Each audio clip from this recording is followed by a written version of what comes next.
Hey, welcome back to GMFB. This is great. Trevor Sikkema, friend of our show. He's the lead draft analyst at Pro Football Focus and a co-host of the NFL Stock Exchange podcast. We love having Trevor on. It helps us review what has happened in the offseason and incoming for the regular season. Before we get to all the numbers, though, let it be known that this is a guy who orders 3 different types of wings when he goes out. Trevor, I need to know the backstory to this. Rank the flavors and how many wings does it mean when you order 3 different types? So this goes back to a barbecue-based trend where, I'm from the South, and so we do barbecue pretty well here. And so there's a lot of homegrown recipes in the South when it comes to barbecue. So I always encourage people, hey, when you go to a barbecue place, get 3 sides minimum. Go get one of those homegrown recipes that maybe you wouldn't get anywhere else. It empowers people to enjoy some really great food. So I had a little bit of fun with it. I was over in Hawaii in my final PTO before the season kicked off, and I went to a place called Wing Kings Maui, which how could you not, right? And so ordered some classic buffalo, a little bit of barbecue, but there were the lemon pepper wings. And if I'm ranking those 3 wings right there, ooh, they did lemon pepper really good. And it's hard to do lemon pepper well. Sometimes it can be too salty, a little too dry. Not these bad boys. I mean, it was almost lemon pepper wet. Like, it was a phenomenal experience. So shout out to Wing Kings Maui. Lemon pepper, they were the king of that picture that you see there. My mouth is watering right now. Are those Parmesan fries? So, yeah, they look like Parmesan They fries. are Parmesan fries. Great call, Isaiah. Yes. Did we give the ranking? Did I miss it? The order? 1, 2, 3?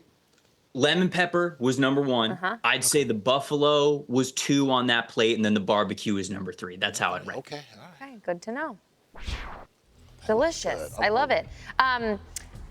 Trevor, you recently ranked the Jets secondary as number 1 in your ranking for coming into this season. That's doesn't shock people, I guess, when you look at the personnel and how they finished last season and what Robert Saleh has been building there. Offensively, though, this is a different question. Where do you rank this group, and give us your why? So we did a couple of different rankings at PFF. We ranked quarterbacks, running back rooms, wide receiver cores, offensive lines. The Jets actually were top 15 in almost all of those categories. Aaron Rodgers was top 10. Breece Hall was top 10. The offensive line was top 10. Wide receiver room, they were top 20, but they were 19. I'd say they're kind of middle of the pack right now just because we need somebody to step up. We know the stars for the New York Jets. Garrett Wilson looks like he's basically uncoverable at this point in the offseason. We know that Breece Hall is one of the best running backs in the NFL when he is healthy. Aaron Rodgers could still be one of the best quarterbacks when he is healthy. But it's got to come together, and it's got to be somebody else. I'm looking to 2 rookies when I'm thinking about this difference for the Jets to become a top 15, top 10 offense. One of them is Malachi Corley, who we've seen a little bit from in the preseason already. Their rookie wide receiver. They need somebody to be an underneath threat. Get the ball off to him a little bit early. Let him work his magic with yards after the catch like we saw him do at Western Kentucky. We need to see a little bit of that to open things up vertically for Garrett Wilson and Mike Williams. And then the other rookie is Braylon Allen, because even if you hope that Breece Hall is healthy for the entire season, you need to mix it up a little bit. It needs to be some sort of a committee there. And Allen looks good. Allen looks really good. He's somebody who won a lot with power while he was at Wisconsin, racked up a ton of yards, but he's showing a little bit more finesse to his game too. So I like this team to be potentially top 15 if those rookies can stand up and help. Trevor, we like the NFL Blitz shirt. I want to talk to you about NFL rookies. Who's going to run the turbo button the most? Listen, you got Caleb. We talked earlier in the show now that Bo Nix is the starter. Could he steal Rookie of the Year 6 months from now? Jaden, all kinds of guys. Based on what you've seen and your intuition, how would you foresee the season's going for this rookie class? Yeah, I mean, I'm really hopeful about this rookie class. I mean, the rookie offensive tackles already really look as advertised. There's a lot of skill position players who are standing out as well. I mentioned a couple of them there for the Jets, but I do want to focus on Jaden Daniels because I've been really impressed with Jaden. When you've watched his 2 games, yeah, he's got some nice big-time throws when it comes to the vertical stuff and running the football, but it's those throws to the sideline. It's stretching things out in Cliff Kingsbury's offense, not just vertically, but horizontally, that I'm already so impressed with Jaden. Because think about rookie quarterbacks, right? They're learning a lot of stuff. It's tough to be super confident. When you are throwing those out routes, those comebacks, if you are not in rhythm with your wide receiver, throwing that ball with pace, that could get undercut and intercepted for a pick 6, and then you look bad as a quarterback. You feel like you're letting your team down. A lot of doubt can creep in your mind. I'm already seeing Jaden throw those passes with confidence. And you think about the chess match that is play calling and performing well. Well, I mean, you look at what Jaden's doing, throwing the ball well horizontally, that opens things up so well because think about it. If cornerbacks can't get to the ball on those out routes and those comeback routes, well, then they're probably going to switch up their leverage. If they go more inside leverage, well, then you've got the out and up with the vertical route up the sideline that you could hit to attack vertically. If they're going to play more outside leverage, well, then you got to get some help inside. So then a linebacker's got to come out and help you. That lightens up the box for you to run the ball easier. That means the safety could potentially come down as well to help inside. Then you could hit it over the top of them, either with that side of the field or a deep crosser behind them. There's so many things that could open up for Washington's offense if Jaden is throwing the ball confidently, horizontally towards the sideline outside the numbers. I've already seen that from him, and that is super impressive for a rookie quarterback. Hey, Trevor, the fantasy football draft season is upon us. It's on the forefront of everybody's mind right now, and I know that your DMs and your messages are probably swamped ridiculously, right?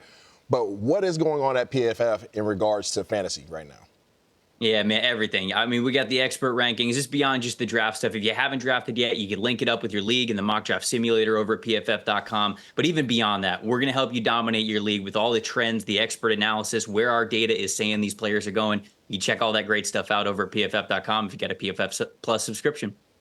All right, and I got to ask you this one, too. I mean, you know, we saw that the 2025 Senior Bowl watch list dropped yesterday, and college games, they begin this weekend. That happened really fast, by the way. You've been working this summer on scouting. Who should we be paying attention to in college football this year? So I'll give you two names that I really love. One of them is Stanford wide receiver Alec Io-Maynor. This is somebody who I think is going really underrated. And, you know, if you link it back to fantasy football, if you're in a Devy league, keep your eye on this guy. He got over 200 receiving yards against Travis Hunter himself in that Colorado game last year. He's now fully healthy. He's got the size, the speed, the nuance, everything, man. Alec Io-Maynor from Stanford. He was on that watch list. And then another guy, Rutgers running back Kyle Monungai. He had the first 1,000-yard rushing season for Rutgers in over 10 years. This dude's a stud. You talk about anger runs. You guys were talking about it a couple of minutes ago. Let's go. Dude's a candidate for some future anger runs. Oh, my goodness. This can absolutely be the guy. He's lowering the shoulder. He's making sure it hurts if you come up to tackle this guy. So those are two guys on the watch list that I'm very excited about. Trevor, I got to ask, I love how into all the college guys that you are. It sets the table for everything when they, you know, continue into their career in the NFL.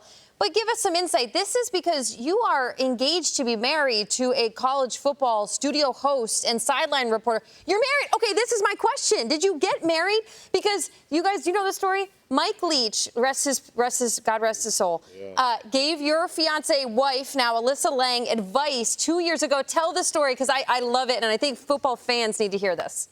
Yeah, so you were correct the first time. Fiance, we're getting married soon. It's in the works. It's coming, I promise people. But this is the little engagement ring. She's like, hey, why do I got to wear a ring? You can't. So now we're even there. So look, you're right. Mike Leach, my beautiful fiance, she's a sideline reporter for SEC Network. She got the chance to interview Mike Leach on the sideline. And anybody knows like Mike Leach, he didn't want to talk about football on the sideline. He wants to talk about everything else. So she asked him about all kinds of things. Halloween candy, what his favorite snacks are. And then one of them was, she said, hey, I'm getting married soon. Do you have any wedding advice? And he gave an incredible answer that went viral. And just Mike Leach was just a treasure of not just football, but just an incredible human being. And we miss him a ton. His energy in the game and just in the world was so infectious. And it was a really, really cool moment. And we're going to have a little special thing for Mike Leach to remember him at our wedding. You can believe that. Oh, that's awesome. Cool. That's awesome. We, Trevor. Hell yes. Congrats. Congrats. Yeah, you're the best. And we know that wedding is not happening on any Saturday in the fall. So we'll look for it next off season